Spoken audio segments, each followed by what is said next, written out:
Mystérieuse, atypique, de l'autre côté du périphérique parisien, elle défraie souvent la chronique. Saint-Denis, dans le 93. La ville de tous les paradoxes et de tous les fantasmes. Un monde presque à part, emblématique d'une certaine forme de mal-être à la française. En première ligne, les médecins et les infirmiers de l'hôpital de La Fontaine doivent quotidiennement faire face à des situations difficiles. Tous les jours, 300 personnes passent par cette salle d'attente. C'est 20 fois plus que la moyenne nationale. Il est où votre mari? C'est qui? Une fois de plus, Thierry, l'infirmier chargé de l'accueil, est débordé. Son rôle, faire le tri entre tous les patients et repérer les vraies urgences. Après, monsieur, asseyez-vous, je vous rappelle tout à l'heure. Les soirs de week-end, c'est encore plus difficile. Bah, j'aimerais bien voir le jour, là, mais c'est n'importe quoi. Je peux voir quelque chose pour l'attacher? Parce que là, carrément, tout à l'heure, il descend et tombe. Il s'éclate la tête par terre. Ouais. Son service vient à peine de commencer et déjà un premier patient victime d'une agression. Alors, vous voulez voir un médecin, monsieur? Vous voulez qu'on voit un médecin? Bon, il faut se calmer un petit peu, là. Vous vous levez, vous risquez de vous faire plus mal qu'autre chose.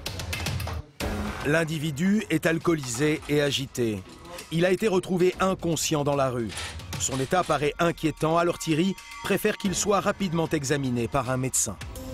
C'est le docteur Boilem qui prend le relais.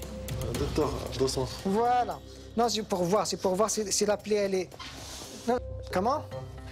Il voulait mon téléphone, c'est rien. Demandez justement le téléphone. Il fait comme ça, je sais pas mon prêt. Oui, ils vous ont pris le téléphone, mais malgré ça, ils vous ont... Oui. C'est ce qui se passe généralement. C'est-à-dire, même s'ils ont ce qu'ils veulent, vous n'allez pas vous échapper pour l'agression. C'est toujours la même chose. Le jeune homme s'en tire avec une fracture du nez. Il repartira le soir même. Un cas classique pour le docteur Boilem. Ce qui est malheureux, c'est que des fois, c'est des agressions un petit peu gratuites. Vous avez l'impression que c'est propre à Saint-Denis ou... C'est pas propre à Saint-Denis, mais c'est plus fréquent à Saint-Denis. Ce soir, le personnel soignant n'est pas au bout de ses peines.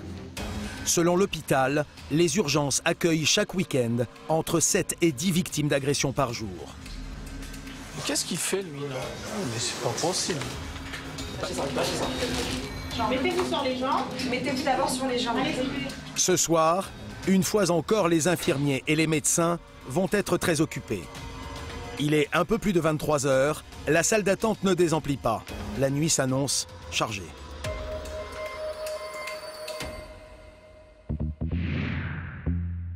Célèbre pour son stade et pour sa basilique qui abrite les tombeaux des rois de France, la cité du 9-3 est aussi réputée pour son école de la Légion d'honneur. Un pensionnat de jeunes filles très strict qui tranche avec le reste de la ville.